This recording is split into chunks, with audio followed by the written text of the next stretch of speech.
Find the area of the shaded portion. Shaded portion of this. See here, this area consists of two figures. See, these are the two figures. One is this rectangle, second is two squares, and we have to find out the area of the shaded portion only. So the area of this shaded portion, this triangle basically, will be half of that of rectangle. So what we have to do first is find the area of this rectangle.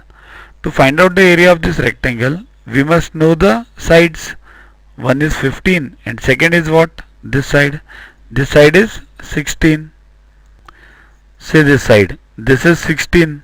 So 15 into 16.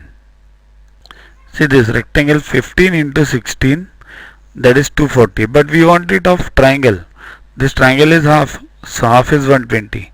Now again these two figures, this shaded and this, these two are squares. Each of the side is 16 upon 2 means 8. So the area of the square will be 8 into 8. Only this part, 8 into 8, 64. So total area will be 120 this shaded plus this shaded.